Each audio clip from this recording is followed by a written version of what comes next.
Bismillahirrahmanirrahim. Assalamualaikum warahmatullahi wabarakatuh. Alhamdulillah hamdan katsiran thayyiban mubarakan fih kama yuhibbu rabbuna wa yarda. Wassalatu wassalamu ala nabiyyina Muhammadin wa ala alihi wa sahbihi ajmain, amma ba'd. Jamaah kaum muslimin rahimakumullah, alhamdulillah kita bersyukur kepada Allah Subhanahu wa taala atas segala nikmat dan karunia yang Allah berikan kepada kita semua, baik berupa nikmat iman, nikmat Islam, nikmat sehat wal afiat, yang mana dengan semua nikmat tersebut di pagi hari yang berbahagia ini kita kembali bertemu untuk melanjutkan pembahasan kitab Al-Wajiz fi Fiqih Sunnah wal Kitabil Aziz. Semoga salawat dan salam tercurah kepada Nabi besar Nabi Muhammad sallallahu alaihi wasallam, kepada keluarganya, kepada para sahabatnya, dan kepada umatnya hingga akhir zaman kelak. Di kesempatan pagi hari ini kita masuk bab kaifiyatu tadhirin najasah, ya, cara membersihkan najis. Ya. Kalau kemarin kita belajar ya benda-benda yang najis, sekarang kita masuk kaifiyatu tadhirin najasah, cara membersihkan najis. Ya. Penulis mengatakan i'lam anna syari'a alladhi 'arrafana kauna hadhil 'aini najasatan au mutajannisah. Ya. Ketahuilah, kata penulis, ya, bahwa syariat Allah dan Rasulnya yang memperkenalkan kepada kita barang-barang yang najis atau benda-benda yang najis, ya, keberadaan benda-benda yang najis atau yang terkena najis. Ya. Kemarin kita sudah belajar yang termasuk ya benda-benda atau barang-barang najis apa saja, Pak? Yang pertama, air kencing, ya, baulul adami, ya, air kencing anak Adam. Kemudian yang kedua apa? Kotoran manusia, ya, kotoran manusia. Kemudian yang ketiga, air madhi. Yang keempat, air wadi. Ya, yang kelima, kotoran hewan yang dagingnya tidak dimakan, ya. Kemudian yang keenam, darah haid, ya. Yang ketujuh, air liur anjing, ya. Kemudian yang kedelapan, bangkai, kecuali bangkai apa? Kecuali bangkai ikan dan bangkai belalang, ya. Nah, itu yang kemarin kita pelajari dari benda-benda yang termasuk najis, ya. Kemudian penulis mengatakan arafana aidan kaifiyata tathhiriha, ya. Dan syariat Allah dan Rasulnya telah menjelaskan juga kepada kita, ya, tentang cara membersihkan najis tersebut. Nah, di pagi hari ini kita membahas tentang cara membersihkan najis. Kalau kemarin kita bahas benda-benda najis, pagi hari ini masuk bab cara membersihkan najis. Wal wajibu alaina ittiba'u qawlihi wa imtithalu amrihi, ya. Dan wajib bagi kita semua, ya, untuk ittiba'. Ittiba' itu apa? Mengikuti tuntunan atau syariat Allah dan Rasulnya, ya. Karena di antara syarat diterimanya ibadah yang pertama apa coba? Ikhlas. Kemudian yang kedua, ittiba'. Maka kata penulis wal wajibu alaina ittiba'u qawlihi, maka wajib bagi kita untuk mengikuti, ya, atau mengikuti tuntunan Allah dan Rasulnya. Wamtithalu amrihi, dan menjalankan segala perintahnya. Fama warada fihil ghuslu hatta la yabqa minhu laun wala rihun wala ta'mun kana dzalika huwa tadhhiruhu, ya.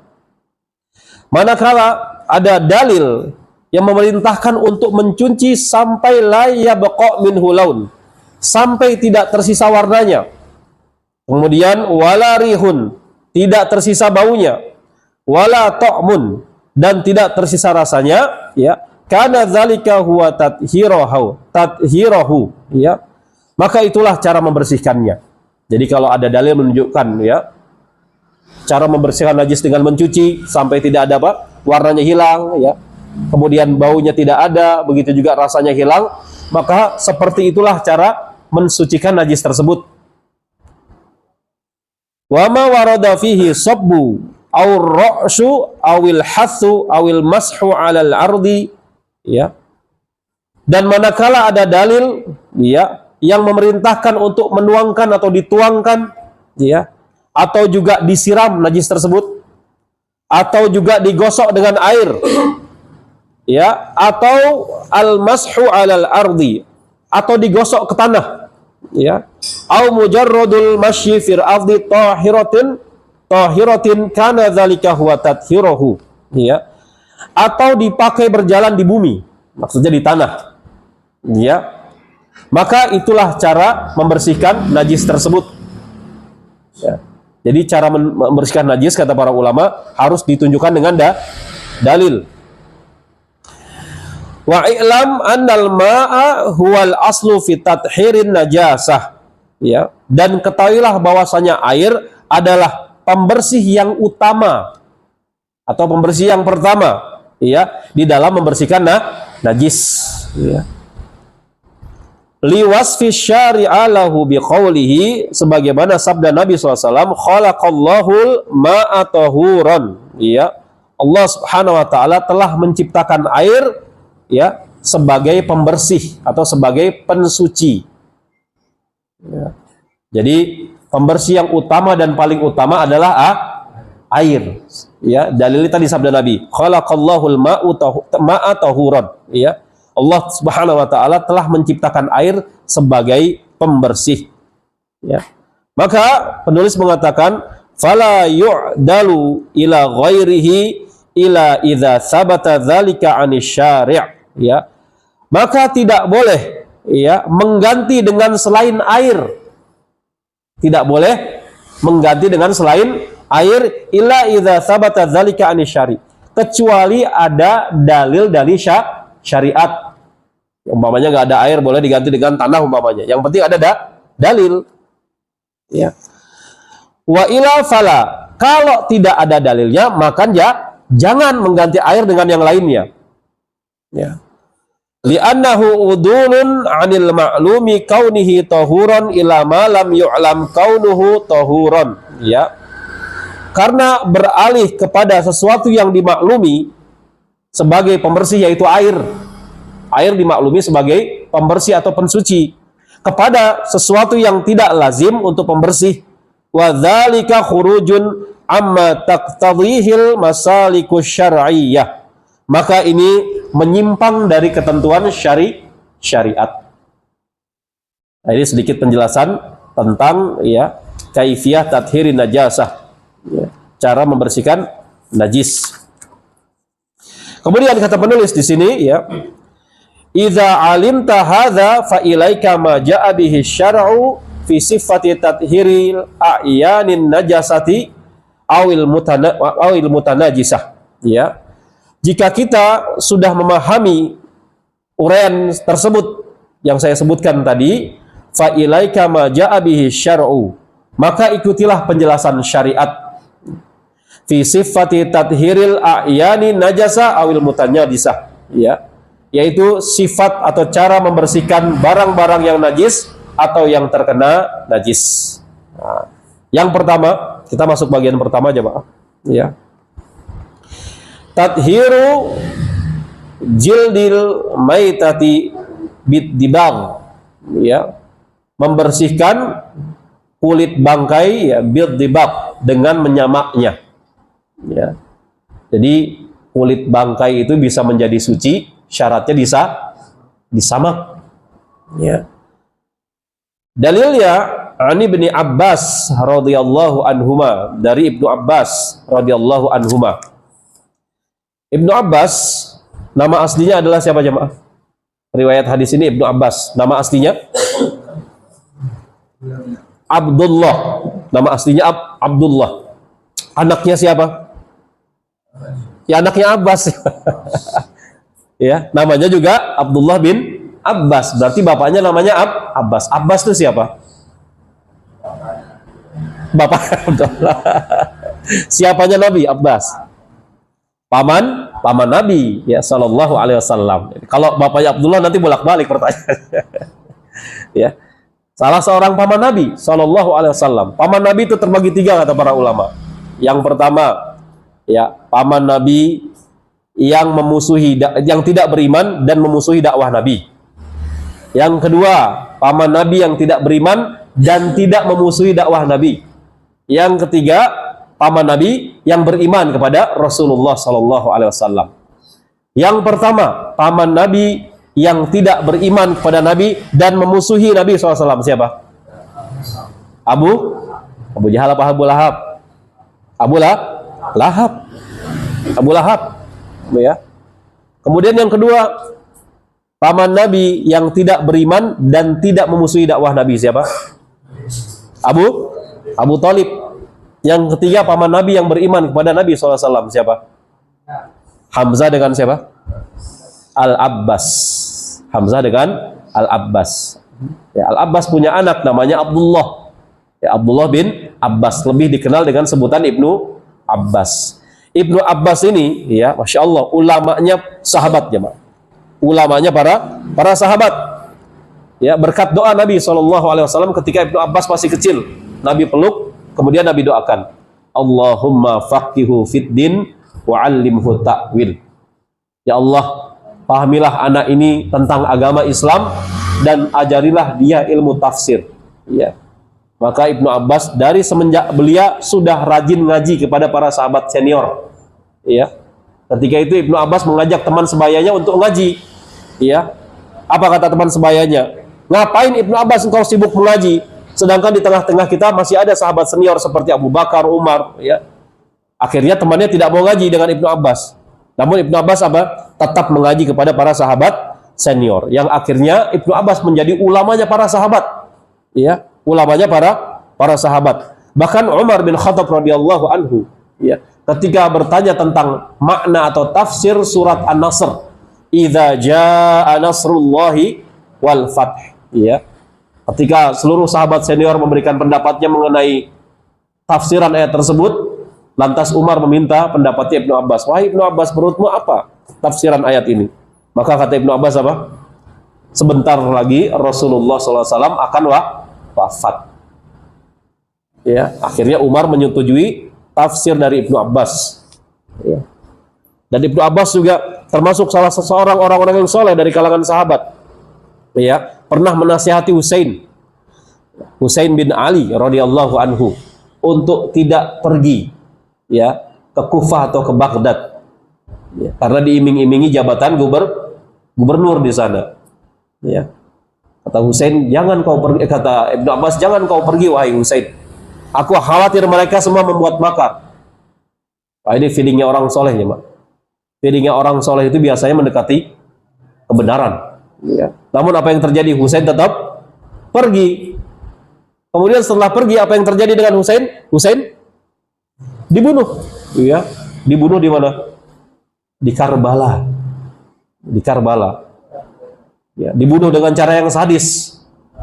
Bagaimana cara mereka membunuh Husain, cucu Rasulullah? Dengan cara dipenggal, Pak. Ya, dipenggal. Ya, kepalanya Husain dipenggal. Kemudian dicolok-colok dengan pedang. Apa yang mereka katakan? Ya, Husain ini paling mirip dengan Nabi wajahnya, sambil dicolok dengan pedang. Ya. Ibnu Abbas mendengar berita Husain terbunuh, sedih. Ya, apa saya bilang, kata Husain? Apa saya bilang? Ya. Nah, ini keutamaan dari Ibnu Abbas radhiyallahu anhu, atau radhiyallahu anhuma. Ya.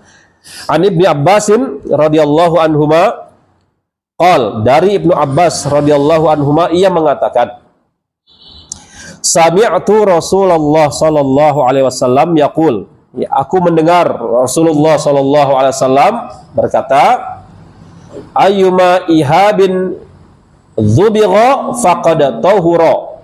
Ya, kulit apa saja, ya, kulit hewan apa saja yang disamak, ya, faqad tahura, maka dia menjadi tahura, suci.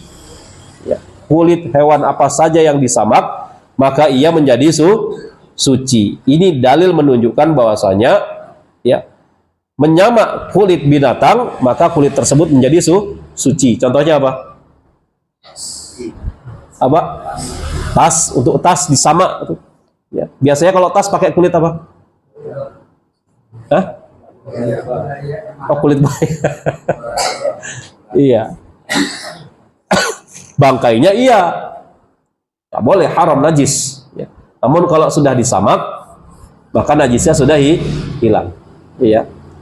Pernah terjadi perdebatan unik, ya, antara Al-Imam Asy-Syafi'i dengan Imam Tsauri, kalau nggak salah, Imam Ats-Tsauri, ya, rahimahullah, ya, tentang masalah kulit. Ya. Imam Syafi'i mengatakan, ya, kulit hewan, ya, tidak bisa menjadi suci meskipun sudah disamak, tetap najis. Imam Tsauri mengatakan, ya, bisa menjadi suci dengan syarat disamak. Ya. Setelah terjadi perdebatan yang sangat sengit di antara Imam Syafi'i dan Imam Tsauri, apa yang terjadi coba?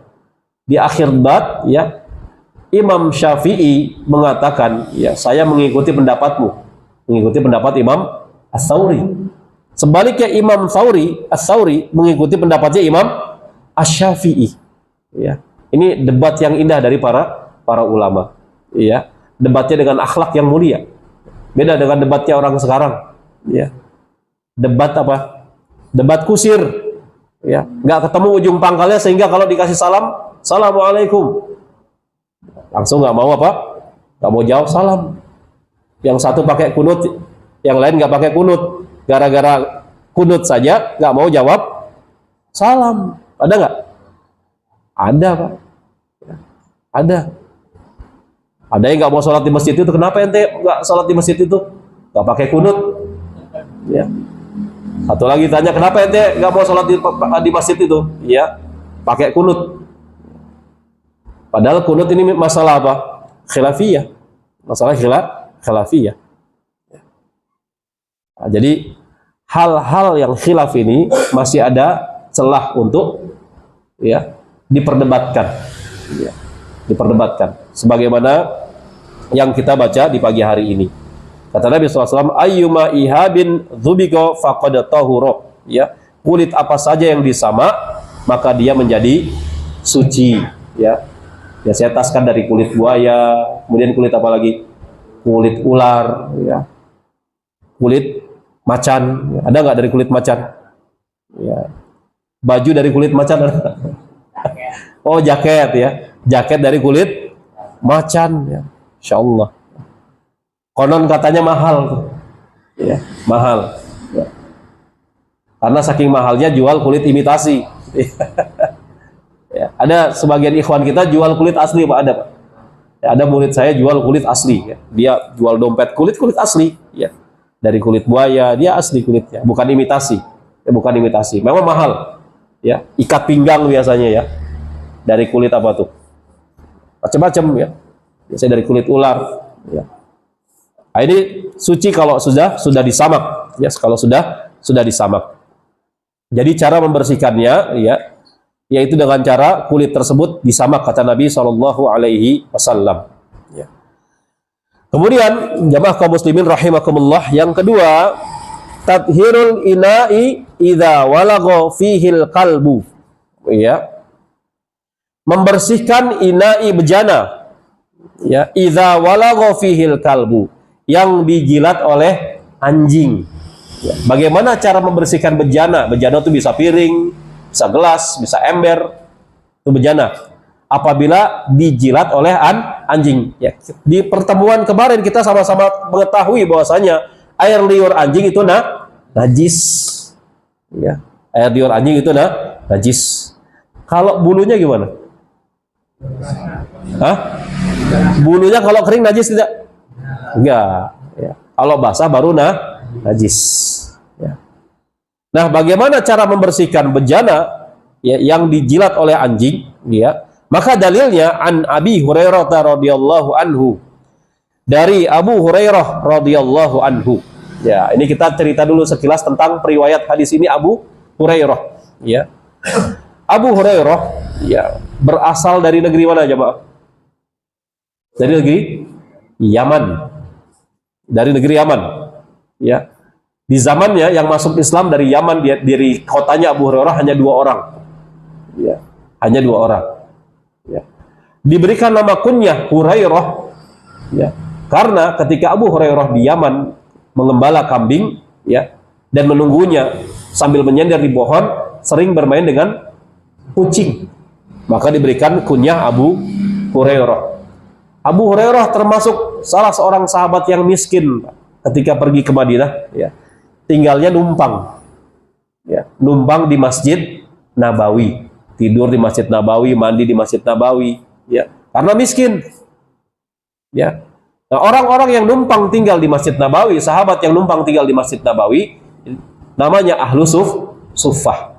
Ahlu suffah. Jadi Abu Hurairah ini termasuk ahlu suffah. Namun, ya, Abu Hurairah termasuk periwayat hadis Nabi paling banyak, nomor satu. Nomor satu. Ya. Kerjaannya itu tiap malam begadang, Pak, untuk nyatat hadis Nabi SAW. Maka Nabi berwasiat kepada Abu Hurairah, wahai Abu Hurairah, ya, janganlah engkau tidur sebelum sholat witir, ya, atau sholat witirlah sebelum tidur. Ini nasihat khusus Rasulullah kepada Abu Hurairah dan umumnya kepada kita semua. Artinya apa? Boleh kita mengerjakan sholat witir sebelum tidur apabila khawatir tidak bisa bangun di pertengahan malam. Ya, Abu Hurairah karena saking sering bergadangnya, Nabi khawatir tidak bisa mengerjakan sholat witir di pertengahan malam. Oleh karena Nabi menasihati kepada Abu Hurairah, wahai Abu Hurairah, ya, sholat witirlah sebelum kamu tidur, ya, sebelum kamu tidur. Baik, kita lanjutkan. An Abi Hurairah radhiyallahu anhu, dari Abu Hurairah radhiyallahu anhu, anna Rasulullah sallallahu alaihi wasallam qaal, bahwasanya Rasulullah sallallahu alaihi wasallam bersabda, ya, tahuru ina'i ahadikum idza walagha fihil kalbu an yaghsilahu sab'a marratin ulahuna biturab. Ya, sucinya bejana salah satu di antara kalian, ya, idza walagha fihil kalbu, apabila dijilat, ya, oleh anjing, an yaghsilahu sab'a marrat ulahuna biturab, ya, dicuci sebanyak berapa kali?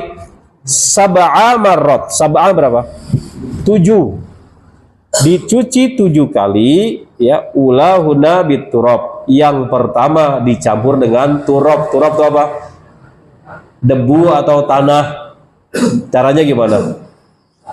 Kan 7 kali dicuci, ya. Yang pertama dicampur dengan debu atau tanah. Berarti caranya gimana? Kaifiatnya, caranya.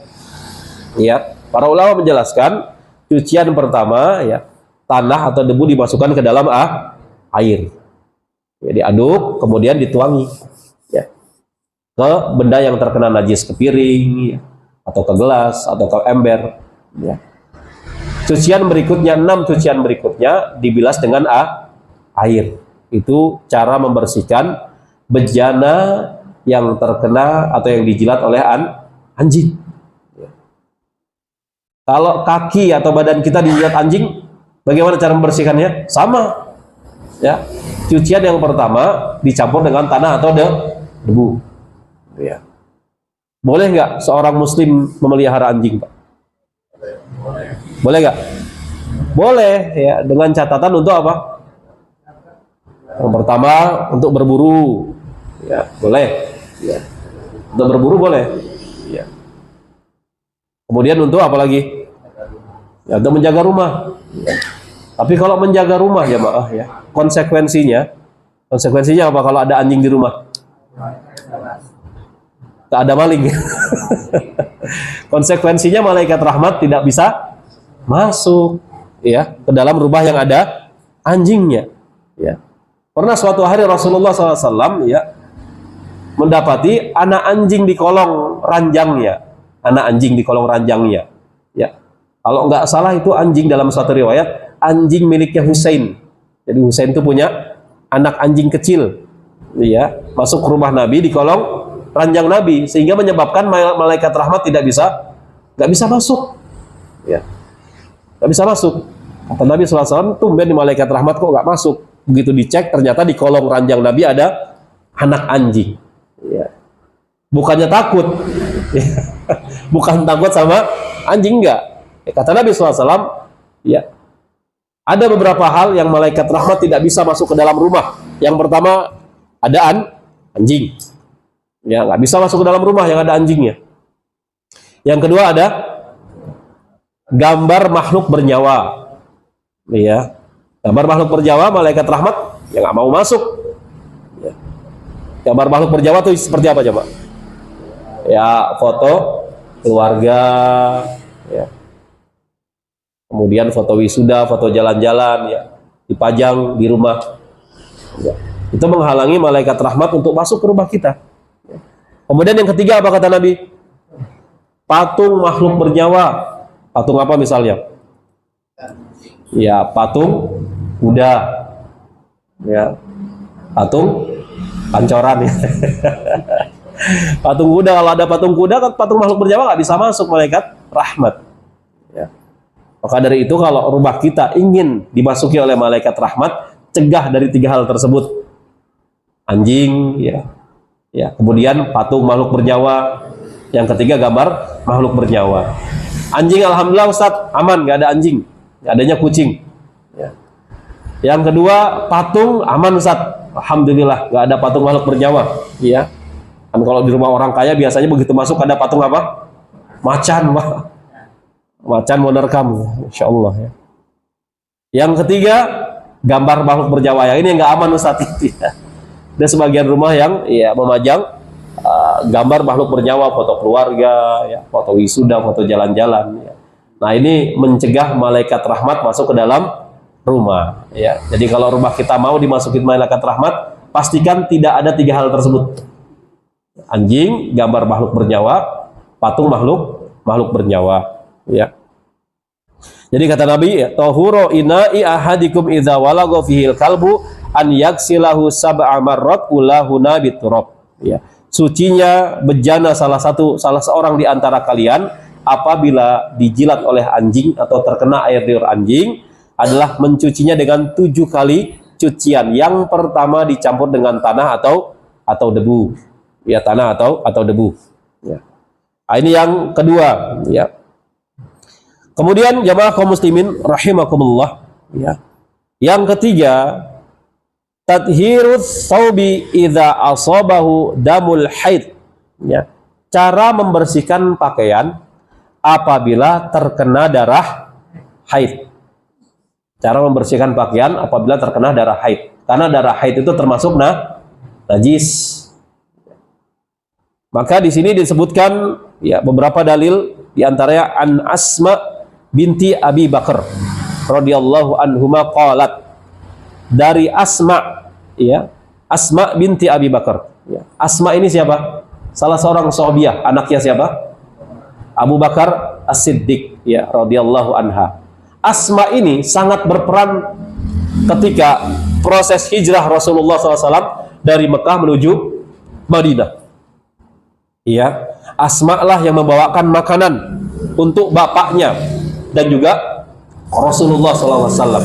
Ya, waktu itu Asma itu punya kain, bingung kalau ngikat yang satunya ini nggak bisa keikat. Akhirnya kainnya dibelah menjadi 2, diikat oleh Asma untuk membawa makanan untuk ayahnya dan juga Rasulullah SAW.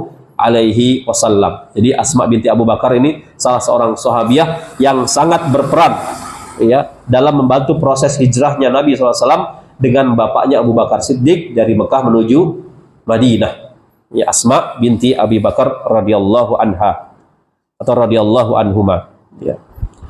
Qalat, ya, dia mengatakan, ja'at imra'atun ila Nabi sallallahu alaihi wasallam faqalat, ya, datang seorang wanita kepada Nabi sallallahu alaihi wasallam. Kemudian wanita tersebut berkata atau bertanya kepada Nabi SAW, ihdana yusibu thawbaha min damil haidah, kaifa tasna? Ya, salah seorang di antara kami, ya, bajunya terkena darah haid.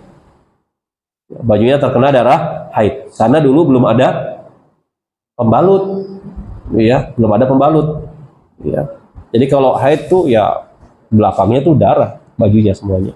Maka kata Asma binti Abi Bakar, ihdana yusibu thawbaha min damil haid, kaifa tasna? Ya. Salah seorang di antara kami bajunya terkena darah haid. Ya, terkena darah haid. Apa yang harus ia perbuat? Apa yang harus ia perbuat wahai Rasulullah? Faqal, ya. Maka Rasulullah SAW bersabda, tahuttu, ya, tahuttuhu, maka gosok, ya, dengan cara menggosoknya. Ya, menggosok dengan apa? Dengan air.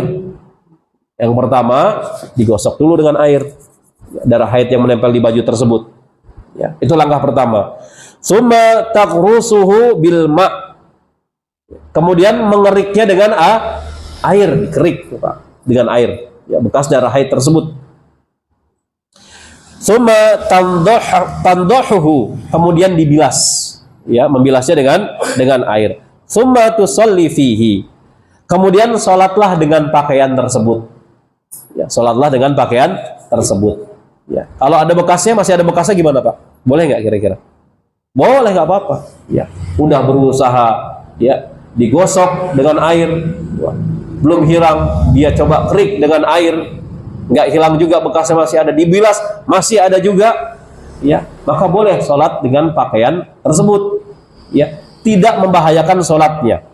Mana dalilnya? Ya, wa in baqiya ba'da dzalik atharuhu fala ba'sa. Kalau masih ada bekasnya, bekas darah haid tersebut di pakaian tersebut, fala ba'sa, maka tidak mengapa, ya. Dalilnya an Abi Hurairah radhiyallahu anhu. Dalilnya dari Abu Hurairah radhiyallahu anhu. Ana Khawlata binta Yasarin qalat, ya, bahwasanya Khawlah, ya, binta Yasar, ya, dia berkata, ya Rasulullah, wahai Rasulullah, laisa li ila thawbun wahidun. Masya Allah, ya, aku tidak memiliki kecuali hanya satu potong pakaian saja. Jadi ada salah seorang sahabiah, ya, pakaiannya hanya satu potong, nggak ada lagi. Kita berapa potong, Pak? Waduh, banyak, ya. Ya, di lemari sampai numpuk. Apalagi ibu-ibu itu gamisnya. Ya. Sebulan belinya berapa kali? Ya. Ya, sampai numpuk. Ini ada salah seorang sahabiah namanya, ya, Khawlah binti Yasar. Wahai Rasulullah, aku tidak memiliki pakaian kecuali satu potong pakaian, sepasangnya, Pak. Ya. Sepasang pakaian aja. Ya. Berarti di zaman sahabat, ya, banyak dari sebagian sahabat tuh miskin, ya, miskin, bahkan hanya memiliki pakaian satu potong, ya, satu potong. Makanya hisab dari umat Nabi SAW yang pertama kali dihisab, kata Nabi SAW, dari golongan umatku yang miskin terlebih dahulu, orang miskin terlebih dahulu dihisab, ya, karena hisabnya paling mudah, paling ringan orang miskin tuh. Ya, punya pakaian hanya satu potong. Sendal berapa pasang? Satu pasang. Sendal swallow. Ya. Motor nggak punya, mobil nggak punya, sepeda nggak punya, jalan kemana-mana. Ya. Hisapnya cepat. Yang dihisap pertama kali dari golongan umatku adalah golongan orang miskin. Dan yang masuk pertama kali ke surga dari umatku adalah golongan orang miskin. Ya, orang kaya nanti dulu, Pak. Dihisapnya belakangan. Ya, ngantri. Ya, ngantri. Jadi Khawlah ini termasuk salah seorang sahabiah yang miskin. Wahai Rasulullah, laisa li ila thawbun wahidun. Aku tidaklah memiliki kecuali hanya satu potong pakaian saja. Ya. Wa ana ahidu fihi fa kaifa asna'u, ya. Sedangkan aku haid dan darah haidnya, ya, terkena pakaianku. Ya. Lantas apa yang harus aku perbuat? Ya. Maka Nabi bersabda, idza tahurti fagsili mawdi'ad dami thumma sholli fihi. Apabila kamu telah suci, ya, selesai dari haid, kata Nabi SAW, ya, fagsili mawdi'ad dami thumma sholli fihi, maka cucilah pakaianmu yang terkena darah haid, dicuci, ya, thumma sholli fihi, kemudian sholatlah dengan pakaian tersebut, ya. Qalat, maka, ya, Khawlah tersebut bertanya kembali kepada Nabi SAW, ya Rasulullah, wahai Rasulullah, in lam yakhruj atharuh, ya, kalau bekasnya masih ada gimana wahai Nabi? Kalau bekas darah haidnya masih ada di pakaianku bagaimana wahai Rasulullah? Ya. Maka Nabi bersabda, yakfikil ma'u wa la yadurruki atharuhu, ya. Cukuplah air, untuk mensucikan pakaianmu dari darah haid, wala yadurruki atharuhu, dan tidak memudaratkan bagimu bekas darah haid tersebut di pakaianmu. Artinya, kalau sudah berusaha ya seorang wanita menghilangkan bekas darah haid di pakaiannya, namun bekasnya masih ada, maka tidak mengapa dipakai untuk sholat. Bayangin Pak, cuma punya satu potong pakaian. Ya. Imam Bukhari dulu nutut ilmu habis pakaiannya Pak. Ya. Akhirnya apa? Gak kelihatan di majelis ilmu, di majelis gurunya, dicari-cari sama gurunya. Bukhari mana nih? Ya. Teman-temannya ditanya, Bukhari mana? Kami juga nggak ngelihat wahai Syekh, coba cari. Ya. Akhirnya dicari sama teman-temannya Imam Bukhari. Dicari, akhirnya mendapati teman-temannya Imam Bukhari di rumah kosong. Iya. Ente ngapain Bukhari di sini? Aneh malu, semuanya sudah habis dijual. Yang tersisa hanya apa? Kain yang menutupi auratku. Semuanya habis, Pak. Ya. Baju gamisnya dijual buat biaya menuntut ilmu. Ulama kita tuh habis-habisan dalam rangka menuntut ilmu. Adapun kita apa? Bukan habis-habisan, malas-malesan. Ya, malas-malesan. Padahal fasilitas sudah ada, ya. Badan sehat, rezeki ada. Ini Imam Bukhari, Masya Allah, ya. Semuanya habis dijual. Ya. Gak berangkat ngaji karena malu. Ya. Hanya tersisa sebagian kain saja menutup aurat dari dada sampai ke lututnya. Akhirnya teman-temannya urunan ya membelikan pakaian Imam Bukhari, Masya Allah. Ya. Imam Malik sebelum jadi imam kehabisan biaya nuntut ilmu. Apa yang dilakukan Imam Malik? Iya, manjat ke atap rumahnya. Ya. Kemudian melepas gentengnya dan melepas kayu-kayu penyangga genteng dijual ke material. Iya, sama Imam Malik untuk biaya menuntut ilmu, Masya Allah. Ya. Mau ngaji aja sampai manjat genteng. Antum pernah nggak mau ngaji ke sini manjat genteng dulu? Nggak pernah. Ya. Tinggal duduk manis, ya, minum kopi, waduh, ya, sambil dengar kajian, mantep tuh. Masih nggak mau juga, keterlaluan lah. Imam Malik sampai manjat genteng, ya, jual penyangga kayu, ya, dijual ke material untuk melanjutkan menuntut ilmu. Itu sampai segitunya ulama kita, Pak. Ya, sampai segitunya dalam rangka menuntut ilmu syariat. Maka darah atau pakaian yang terkena darah haid apabila telah kita cuci, ya sudah dibilas juga, masih ada bekas darahnya, maka tidak mengapa dipakai untuk sholat. Ya. Nah, ini cara membersihkan pakaian yang terkena darah haid. Kemudian yang keempat, tadhiru ya zaili thawbil mar'ah, ya. Sucinya bagian bawah pakaian wanita. Sucinya bagian bawah pakaian wanita, atau cara mensucikan bagian bawah pakaian wanita. Ya. Dalilnya an ummi waladin li Ibrahima ibni Abdurrahman ibni Aufin. Ya. Dari seorang ibu putra Ibrahim bin Abdurrahman bin Auf. Ya. Annaha sa'alat Umma Salamah zaujan Nabi sallallahu alaihi wasallam faqalat. Ya. Bahwasanya dia bertanya kepada Ummu Salamah, istri Nabi sallallahu alaihi wasallam. Jadi Ummu Salamah ini merupakan salah satu istri dari Nabi sallallahu alaihi wasallam. Ya.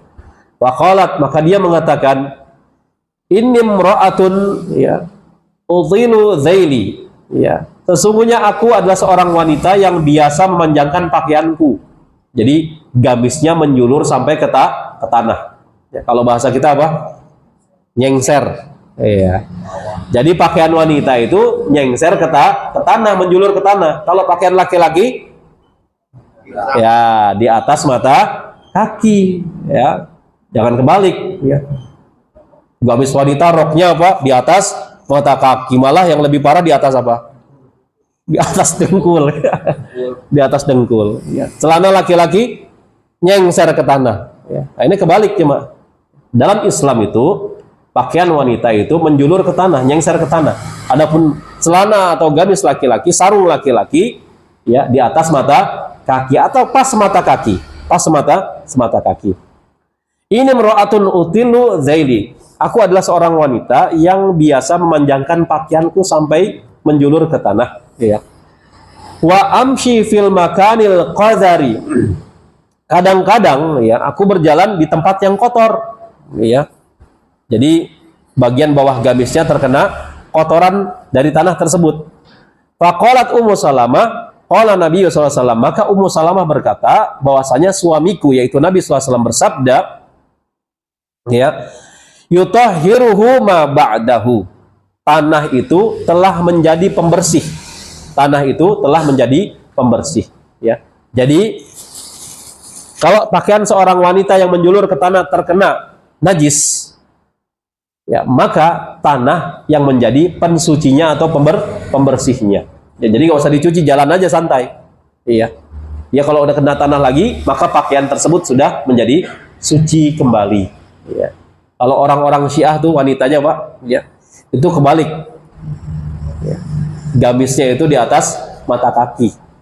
Itu orang-orang Iran biasanya Syiah. Ya. Di atas mata kaki itu kalau lagi umroh haji, ya. Biasanya kalau kita ngelihat orang-orang Iran, ya, wanitanya itu biasanya gamisnya di atas mata kaki, ya, cingkrang gamisnya. Ya. Yang benar itu untuk wanita pakaiannya menjulur sampai ke tanah, itu betul. Ya. Adapun laki-laki, kain laki-laki, celana laki-laki itu di atas mata kaki. Yang paling utama di mana, Pak? Ada 3 prioritas, ya. Setengah betis itu yang paling utama, setengah betis, ya. Jadi kalau kita melihat orang sholat memakai celana setengah betis, itu benar, jangan disalahin. Ya, itu yang paling utama. Kemudian kata Nabi SAW, ya, kalau kamu tidak suka setengah betis, maka boleh, kata Nabi, diturunkan lagi di atas mata kaki. Ya. Kemudian Nabi beri toleransi yang ketiga, semata kaki jangan lebih, kata Nabi, semata kaki. Jadi sebetis itu paling utama. Level berikutnya di atas mata kaki, level berikutnya semata kaki, tidak boleh melebihi mata kaki. Karena semua yang di bawah mata kaki tempatnya di mana? Di neraka, kata Nabi SAW. Namanya apa? Isbal. Isbal itu apa? Menjulurkan kain, ya, di bawah mata kaki. Menjulurkan, ya. Jangan salah paham. Berarti kalau pakai kaos kaki isbal dong, Ustaz. Kaos kaki itu dari bawah ke atas, ya. Yang namanya menjulur dari atas ke bawah. Jadi kaos kaki tidak termasuk, ya. Yang termasuk ya gamis, sarung, celana. Sebagian orang memahami, ya, ketika sholat saja nggak boleh, ya, di bawah mata kaki, sehingga ketika sholat, masuki waktu sholat, sebagian orang melipat celananya, ya, sebagian orang. Padahal ini berlaku baik di dalam sholat maupun di luar sholat, ya, untuk isbal. Kemudian jamaah kaum muslimin rahimakumullah, yang kelima, ya, tadhiru thawbi min bauli sabiyyar radhi, ya. Cara membersihkan pakaian yang terkena kencing anak-anak yang masih menyusui. Cara membersihkan pakaian yang terkena air kencing anak-anak yang masih menyusui. Bagaimana cara membersihkannya? Ya, kadang-kadang kita kena air kencing anak-anak, ya, anak kita yang masih menyusui. Ya. Ada yang laki-laki, ada yang perempuan. Ya. Maka dalilnya an Abi Samhi khadimin Nabi sallallahu alaihi wasallam. Dari Abi Samhah, ya, khadimin Nabi sallallahu alaihi wasallam, pembantu Nabi sallallahu alaihi wasallam. Jadi Nabi itu punya pembantu namanya Abi Samhah. Abi Samhi. Ya. Dia berkata, qala Nabi sallallahu alaihi wasallam. Ya, Nabi sallallahu alaihi wasallam telah bersabda, yughsalu min baulil jariyah. Ya. Dicuci pakaian atau badan yang terkena air kencing anak perempuan. Ya. Jadi kalau kita terkena air kencing anak perempuan yang masih menyusui, maka badan kita dicuci oleh air, ya. Atau kalau terkena pakaian kita dicuci dengan air. Itu kalau anaknya perempuan masih menyusui. Berapa tahun biasanya masih menyusui? 2 tahun, 3 tahun masih enggak? Ada juga yang masih, ya. Sampai SD lagi. Antum dulu gimana? Ya. Sampai SD disapi susah banget, kata emaknya. Anak susah banget disapinya. Ya. Ada yang 4 tahun masih ada. Ya. Ya normalnya 2 tahun, ya. Cuman masih ada aja 3 tahun, 4 tahun masih. Ya. Jadi kalau badan atau pakaian kita terkena pipis air kencing anak perempuan yang masih menyusui, maka harus dicuci, Pak. Tidak cukup dipercikan. Ya. Pakaian kita dicuci, badan kita juga dicuci untuk membersihkannya. Kemudian kata Nabi SAW, Wa yurashu min baulil ghulam, ya. Namun apabila terkena air kencing anak laki-laki yang masih menyusui, maka wa yurashu, ya, dipercikan air, cukup dipercikan oleh air. Lagi gendong ya anak 1 tahun 2 tahun laki-laki, tiba-tiba pipis ya di baju kita, maka tidak perlu dicuci, namun cukup dipercikan. Itu sudah cukup untuk membersihkan najis tersebut, ya, dipercikan. Jadi beda hukum membersihkan air kencing anak perempuan yang masih menyusui dengan membersihkan air kencing anak laki-laki yang masih menyusui. Kalau anak perempuan bagaimana tadi? Dicuci, ya. Anak laki-laki cukup dipercikan saja. Nah, itu cara membersihkannya, ya. Kemudian kita beralih yang berikutnya, yang keenam. Tathhirus thawbi minal madhi. Cara membersihkan pakaian yang terkena air madhi. Yang terkena air madhi. Air yang keluar dari kemaluan ada berapa? Ada 3. Yang pertama air madhi, yang kedua air wadi, yang ketiga air mani. Yang termasuk najis yang mana? Ada berapa yang termasuk najis? Ada 2. Air apa saja? Madhi dan wadi. Ya, air madhi itu apa definisinya? Air bening, ya, bening yang keluar ketika syahwat bergejolak, ya, yang tidak memancar, tidak muncrat, itu air madhi. Nah, ini termasuk najis. Maka dalil cara membersihkan air madhi an Sahli ibni, ya, Hunayfin qol, dari Sahal bin Hunayf, ia berkata, kuntu alqa minal madhi syiddatan wa anaan, ya, dahulu aku mendapati air madhi, ya, dan aku merasa kesulitan dan kepayahan untuk menghilangkan air madhi tersebut, ya. Jadi ya, sahabat ini sering mengeluarkan air madhi, ya, namun sulit dan kepayahan untuk membersihkan air madhi tersebut. Wa kuntu uksiru minhul iktisal, sehingga aku sering mandi karena sering mengeluarkan madhi, ya. Inisiatif dari seorang sahabat tersebut dengan cara mandi, ya, saking seringnya, jadi sering mandi. Fadzakartu dzalika li Rasulillah sallallahu alaihi wasallam, maka aku utarakan hal tersebut kepada Rasulullah sallallahu alaihi wasallam. Faqal, maka Nabi pun bersabda, innama yajzika min dzalikal wudu, cukup bagimu dengan berwudu, ya, cukup bagimu dengan cara berwudu. Faqultu ya Rasulullah kaifa bima yusibu thawbi minhu, ya, bagaimana apabila pakaianku terkena madhi, ya. Qal yakfika an ta'khudha kaffan min ma'in, ya, maka cukup bagimu untuk mengambil kafan min ma', ya, setelapak tangan air, ya, ambil air setelapak tangan, ya. Fatandaha bihi thawbaka, kemudian tuangkanlah di atas pakaianmu yang terkena madhi atau celanamu yang terkena madhi. Ambil air, ya, kemudian tuangkan ke bagian yang terkena madhi. Haitsu tara annahu qad asaba minhu, sehingga kau lihat air tersebut bisa membersihkannya. Nah, ini jadi cara membersihkan pakaian yang terkena air madhi. Caranya bagaimana? Ambil air setelapak tangan, kemudian tuangkan ke bagian pakaian yang terkena madhi tersebut, ya. Kalau sudah, maka sudah bersih, ya, sudah suci kembali. Jadi tidak perlu mandi, ya. Sahabat ini sebelum bertanya apa yang terjadi, mandi terus, keluar madhi mandi, ya, madhi mandi, ya. Jadi cukup dengan mengambil setelapak tangan air, ya. Yang repot kalau air susah, kalau mandi terus air pam mati gimana caranya, ya.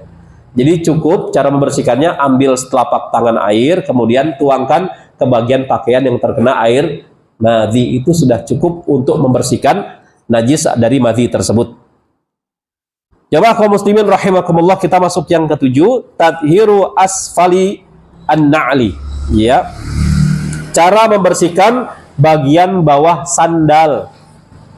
Cara membersihkan bagian bawah sandal yang terkena najis, ya. Dalilnya an Abi Sa'id radhiyallahu anhu anna Nabiyya sallallahu alaihi wasallam qala, dari Abi Sa'id radhiyallahu anhu bahwasanya Nabi sallallahu alaihi wasallam bersabda, idza jaa ahadukum ilal masjid falyanzur, ya, apabila salah seorang dari kalian datang ke masjid, maka lihatlah. Maksudnya fal yanzur di sini, maka baliklah kedua sandalnya, ya, dan perhatikan keduanya. Ya, jadi dahulu Nabi dan para sahabat ketika sholat di Masjid Nabawi biasanya pakai sandal. Ya, dan ini sunnah yang sudah banyak atau yang sudah jarang dikerjakan. Di antaranya sholat dengan memakai sandal atau sepatu. Iya.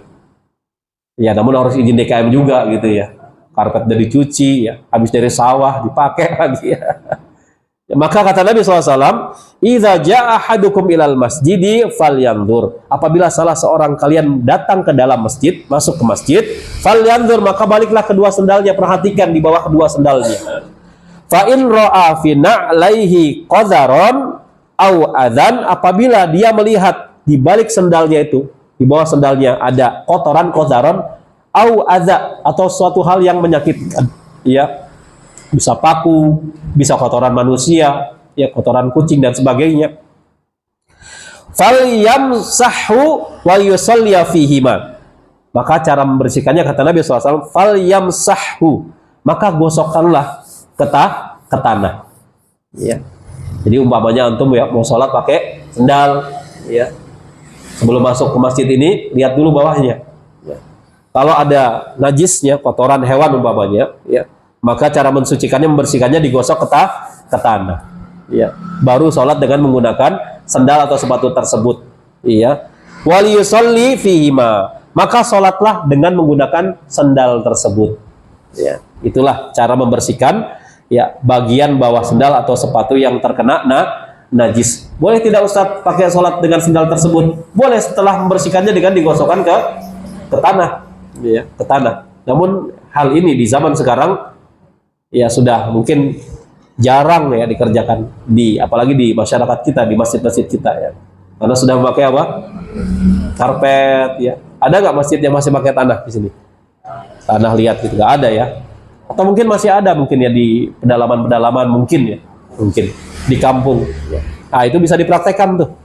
Bisa dipraktekkan. Kalau di sini waduh repot, Pak. Nanti bisa dimarahi sama Pak DKM ya. Baik. Kemudian yang terakhir, yang ke-8 ya, tadhilul ardi, cara membersihkan tanah atau lantai. Ya, cara membersihkan tanah atau lantai dari najis. Dalilnya an Abi Hurairah radhiyallahu anhu qol, ya, dari Abu Hurairah radhiyallahu anhu ia berkata, qama a'rabiyyun fabala fil masjid, ya. Suatu hari Nabi dan para sahabat sedang berkumpul di Masjid Nabawi seperti ini, tiba-tiba datang seorang Arab Badui, Pak. Seorang Arab Badui, ya, fabala fil masjid, ya. Kemudian dia ke pojokan masjid pipis di dalam Masjid Nabawi, bayangin coba. Ya, lagi ngumpul-ngumpul datang Arab Badui, ya. Tiba-tiba ke pojokan masjid kencing. Padahal ada Nabi dan para sahabat sedang duduk, gimana coba? Kalau kita gimana nih? Lagi pengajian nih. Tiba-tiba orang masuk nih, orang udik. Ya, orang udik, orang kampung masuk umpamanya. Tiba-tiba pipis di pojokan masjid. Ya, mungkin sudah emosi ya. Begitu juga sahabat. Ya. Maka dikatakan fatanawalahun nas. Maka ya para sahabat sudah berdiri siap-siap untuk menyegah orang tersebut.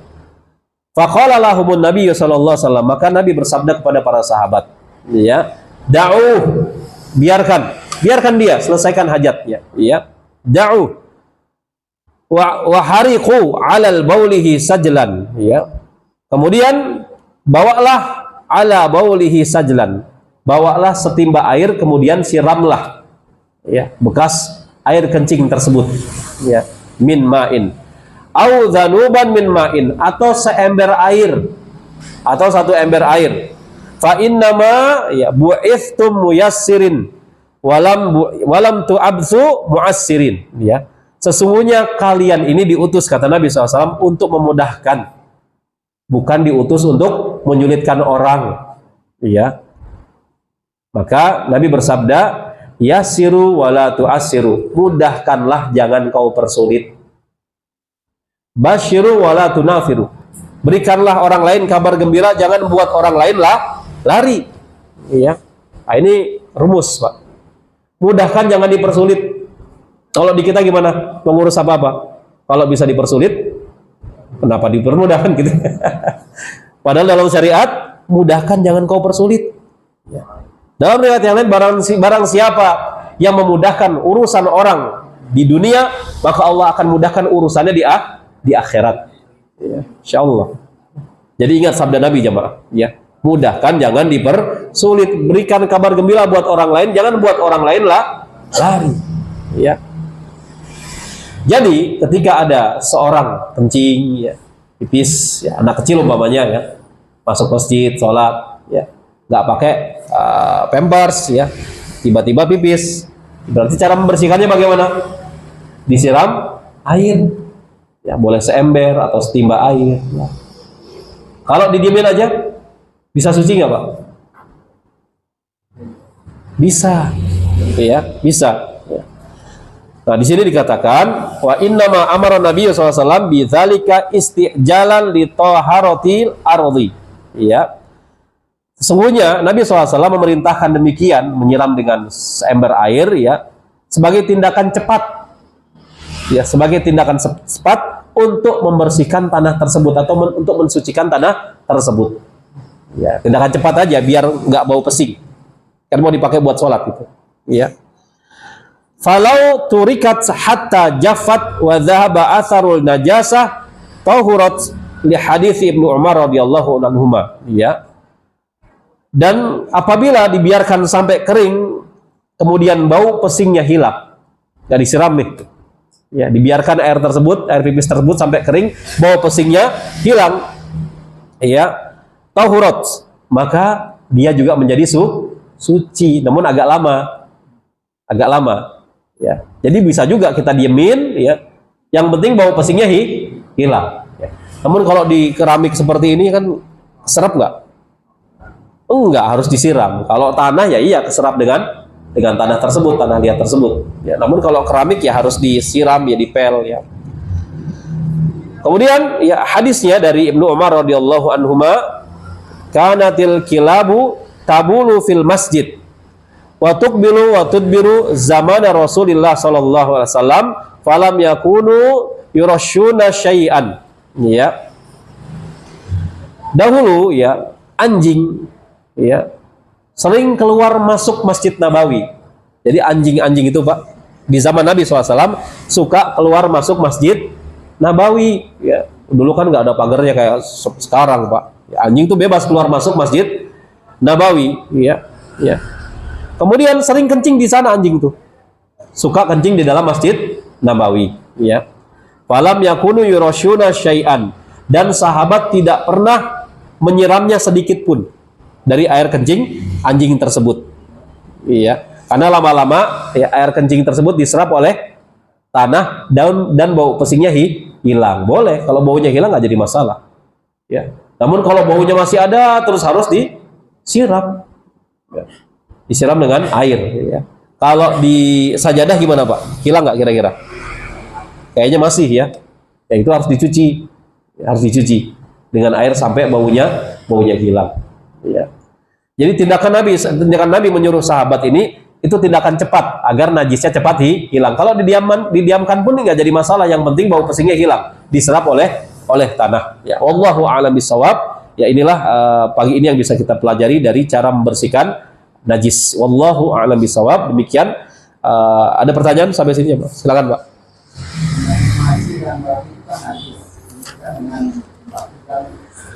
Ya. Ya, ya. Baik, kenapa, ya, ketika kita keluar air mani, ya, diharuskan mandi wajib?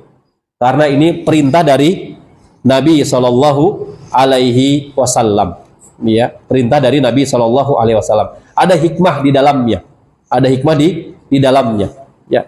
Beda, ya, caranya dengan keluar air madhi dan wadi. Kalau air madhi dan wadi tadi cukup ambil air selapak tangan, kemudian tuangkan ke pakaian yang terkena air madhi dan wadi tersebut. Tidak perlu mandi. Ya. Namun kalau air mani itu harus mandi. Ya, harus mandi. Jadi kenapa? Kalau ditanya kenapa? Karena ini perintah Nabi alaihi wasallam.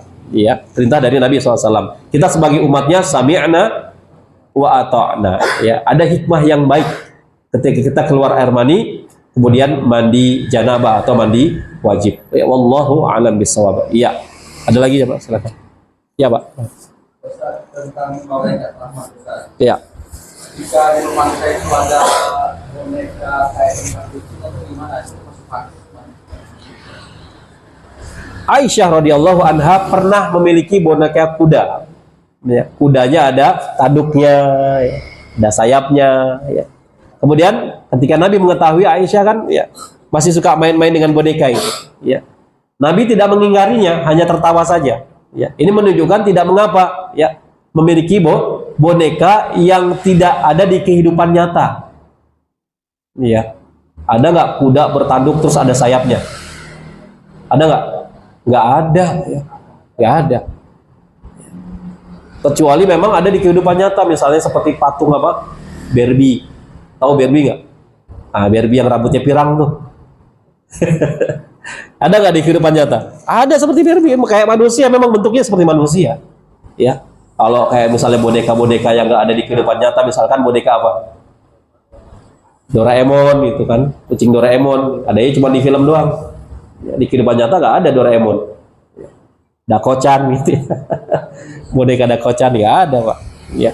Jadi kalau ya, boneka kucing, ya boneka menyerupai kucing yang ada di kehidupan nyata, ya, maka sebagian ulama ya membolehkan. Namun cara menaruhnya dihinakan, Pak. Dihinakan. Ya. Jadi kalau mau bermain saja diambil, kemudian nanti diletakkan dihinakan. Maksudnya apa? Jangan usah dipajang.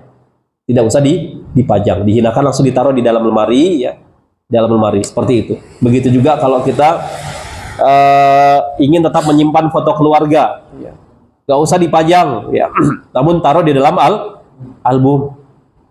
Taruh dalam album. Jadi kalau ada tamu, ya, sambil kita bikin teh, Pak, kalau mau lihat foto keluarga saya silakan, Pak. Ini yang lagi di London, ini yang di Belanda, ya. Kita bikin teh di lama-lama ini. Ya, nggak usah lah dipajang-pajang. Ini yang anak-anak saya di wisuda, Pak. Ya, ini ada beberapa album aja, Pak. Saya bikinin teh dulu di dapur. Jadi nggak usah dipajang. Ya, itu mencegah malaikat rahmat untuk masuk ke dalam rumah. Ya, adapun boneka-boneka itu selagi tidak menyerupai, ya, makhluk yang tidak ada di kehidupan nyata, maka cara menaruhnya dihinakan saja, tidak usah dipajang. Ya, kan ada sebagian anak-anak yang suka majang tuh. Ya, boneka Barbie dipajang, dikasih lampu, ya. Di perhatian malam-malam tiba-tiba kedip aja. Karena apa? Tempatnya jin itu. Wasilahnya jin itu lukisan makhluk bernyawa. Patung makhluk bernyawa. Ya. Makanya kalau di film-film horor gimana? Kalau ada lukisan makhluk bernyawa. Tiba-tiba matanya apa? Yang tadinya lurus tiba-tiba ke kanan gitu ya. Ya, memang tempat wasilah jin. Makanya kalau meruqyah seseorang itu, ya, peruqyah itu kalau masuk ke rumah orang gitu, mau meruqyah, dia bilang apa? Ini tolong diturunkan dulu, Pak. Ya. Foto-foto keluarganya tolong diturunkan terlebih dahulu. Iya. Karena itu tempat wasilahnya jin. Ya. Jin itu suka, ya, di tempat, ya, seperti itu. Foto-foto makhluk bernyawa, patung makhluk bernyawa. Maka peruqyah tersebut mengatakan, tolong turunkan dulu, Pak, foto-fotonya. Ya. Diturunin. Kalau ada patung makhluk bernyawa, tolong disimpan dulu di gudang. Jangan dipajang. Baru setelah itu melaksanakan ruqyah. Ya. Kalau nggak kayak gitu, nanti jinnya keluar masuk ke dalam foto. Ruqyahnya pulang, dia masuk lagi ke tuan rumahnya. Ya, itu banyak terjadi seperti itu. Ya, Allahu a'lam bishawab. Iya. Ada lagi pertanyaan? Iya, Pak. Dari salah satu cara mensucikan kulit bangka itu yang nyamannya. Iya. Bagaimana dengan kulit hewan yang diharamkan? Seperti tadi kan buaya, harimau itu boleh. Iya, kalau sudah disamak, ya, maka sudah tidak najis lagi. Ya, sudah tidak ada najisnya. Ya. Kenapa? Wah, kalau babi nggak boleh, Pak. Iya. Kulit babi, ya, kulit babi. Wallahu alam kalau sudah disamak, ya. Wallahu alam bishawab. Ya. Apakah tetap boleh? Karena innallaha thayyibun la yaqbalu illa thayyiban. Allah itu baik, ya, tidak menerima kecuali yang baik. Kalau kita pakai kulit babi, ya, meskipun sudah disamak, namun babi itu kan termasuk hewan yang memang diharamkan. Ya, pakai sendal kulit babi buat umroh, mau. Dari samak ini. Ente sendalnya bagus banget dari kulit, oh kulit babi nih. Tapi udah disamak buat tawaf umpamanya. Ya. Maka berlaku sabda Nabi ya. Innallaha thayyibun la yaqbalu illa thayyiban. Sungguhnya Allah itu baik, maha baik, tidak menerima kecuali yang baik. Baik-baik. Ya kalau mau beli kulit ya kulit-kulit yang ini aja lah. Ya Pak, hewan-hewan yang memang sudah dihalalkan oleh Allah Subhanahu wa taala, kulit sapi ya, kulit kambing ya. Masa iya beduk dari kulit babi? Ya. Beduk itu biasanya dari kulit apa? Kambing, kulit sapi. Ya. Apalagi dipakai untuk beribadah. Ya. Dipakai untuk beribadah. Jadi dalam masalah memakai kulit kita juga harus berhati-hati. Ya wallahu a'lam bishawab. Iya. Ada lagi ya, Pak? Iya, Pak. Gimana kalau istinja dengan tisu? Apa, Pak? Tisu? Oh, istinja dengan tisu. Iya, istinja dengan tisu ya. Ya, baik. Istinja dengan tisu, ya kita telah jelaskan kemarin ya. Nabi itu ketika buang air besar pernah meminta salah seorang sahabat untuk mengambilkan apa? Berapa buah? 3 buah. Udah dicari-cari hanya mendapati 2. Satu lagi sahabat tersebut berinisiatif mengambil apa? Kotoran keledai. Kotoran keledai itu kerasnya kayak batu, Pak. Kata sahabat tersebut, wah mungkin ini bisa kali ini gitu ya. Diambil kotoran keledai. Akhirnya apa yang terjadi? Nabi mengambil 2 batu, kemudian membuang kotoran keledai. Hiya najisun, kata Nabi. Ya, kotoran keledai ini najisun. Najisun itu najis, ya. Kotor lagi keji. Jadi Nabi hanya memakai 2 batu. Zaman Rasulullah tidak ada tisu. Ya. Maka bagaimana, bolehkah apabila kita BAB ya, beristinjanya, bersucinya dengan cara menggunakan tisu basah umpamanya? Boleh nggak jadi masalah? Boleh nggak jadi masalah apabila nggak ada air ya. Kalau ada air ya pakai air, kan tadi saya dijelaskan air adalah salah satu pembersih yang paling asas utama ya. Tidak boleh beralih kepada selain air kecuali ada dalil ya. Nah, kalau pakai tisu boleh mengkiaskan, kalau nggak ada air maka pakai tisu. Kayak toilet zaman sekarang di beberapa mall ya, kalau mau BAB itu nggak ada air ya. Ada malah yang nyari bak, nggak ada bak. Nggak ada air, akhirnya pakai tisu, nggak jadi masalah. Ya. Masa ada tisu tetap juga nggak mau bersuci, gimana coba? Jadi pakai tisu nggak jadi masalah. Apabila tidak mendapatkan air, ya boleh pakai tisu. Karena pakai batu jarang zaman sekarang. Antum pernah nggak di toilet ada batu? Ya jarang, Pak. Nggak ada. Ya. Kecuali dulu pernah ada. Itu dulu ya. Main ke Radio Roja dulu waktu awal-awal berdiri itu, ngembang kamar mandinya itu banyak batu di situ, batu-batu kali kecil-kecil ya. Memang digunakan buat bersuci ya, buat bersuci. Ada air, jadi tinggal milih mau pakai air pakai batu. Anak pilih pakai air. Batu ada juga, ada di situ orang ini. Nggak tahu kalau sekarang. Jadi ada. Ini juga sunnah yang banyak ditinggalkan. Namun kalau ada air ya pakai air lah ya, pakai air. Ya. Bahkan nih, Anda dengar cerita dulu waktu Piala Dunia di Qatar ya, di Qatar itu kan banyak orang kafir tuh nonton bola ke Qatar, ya. Kemudian ada orang kafir mengatakan, saya baca di internet, ternyata nikmat ya, cebok pakai air kan. Dia baru merasakan nikmat ya beristinja atau cebok dengan air. Selama ini di negaranya ceboknya pakai apa? Tisu. Dia bilang ternyata enak ya, cebok pakai air. Kemana aja mas gitu ya.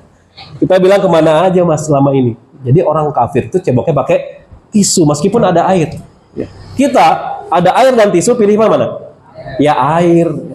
Kalau kurang bersih baru dibilas pakai tisu. Ya. Nah, itu kalau fitrahnya benar seperti itu. Ya. Jadi orang kafir itu baru tahu nikmatnya istinja atau cebok dengan air, ternyata enak ya, bersih. Ya. Itu ketika dia main ke Qatar. Coba kalau nggak ke Qatar, ya. Masih pakai tisu sampai sekarang tuh orang. Ya, masih pakai tisu. Jadi seperti itu, Pak. Boleh pakai tisu kalau tidak ada air. Ya. Allahu a'lam bishawab. Masih ada coba? Iya, silakan, Pak. Ada 2 ya.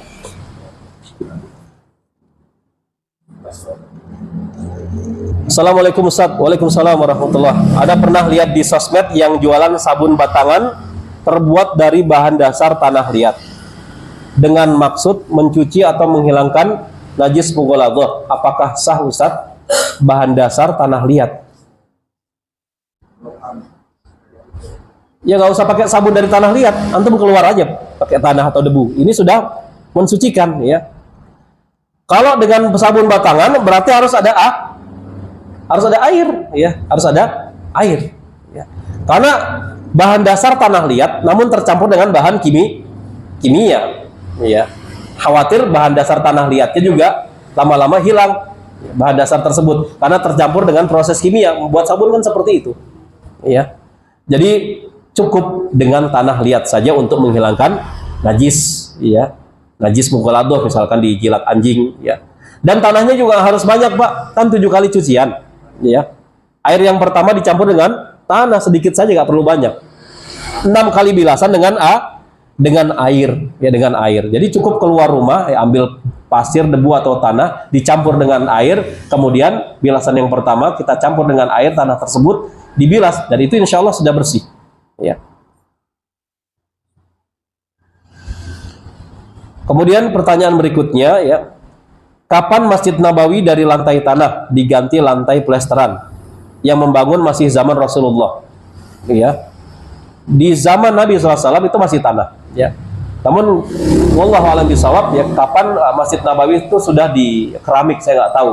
Namun keramik di Masjidil Haram dan Masjid Nabawi itu keramik nomor 1, Pak ya. Konon katanya ya, Raja Saudi itu membeli sebuah gunung di Yunani, Pak ya, satu-satunya di dunia yang punya bahan granit ya, kalau nggak salah ya, yang itu dingin ya. Jadi itu nomor 1 dari Yunani, didatangkan khusus dari Yunani ya. Lantai marmer yang di Masjid Nabawi, di Masjidil Haram itu dari Yunani ya. Makanya kalau kita injak tuh gimana rasanya, nyes gitu ya. Kalau lantai kita nyos panas. Kalau Masjid Nabawi, Masjidil Haram, masya Allah ya, dingin ya. Panas juga dingin malah nambah dingin ya. Apalagi di tempat sa'i itu ya. Kalau nggak kuat kaki bisa kedinginan ya. Maka nggak jarang juga orang tawaf ya atau sa'i menggunakan sandal atau sepatu boleh ya, di bawah mata kaki ya. Allahu a'lam bishawab. Saya pikir cukup, kita tutup. Subhanakallahumma wa bihamdika asyhadu an la ilaha illa anta astaghfiruka wa atubu ilaik. Wassalamualaikum warahmatullahi wabarakatuh.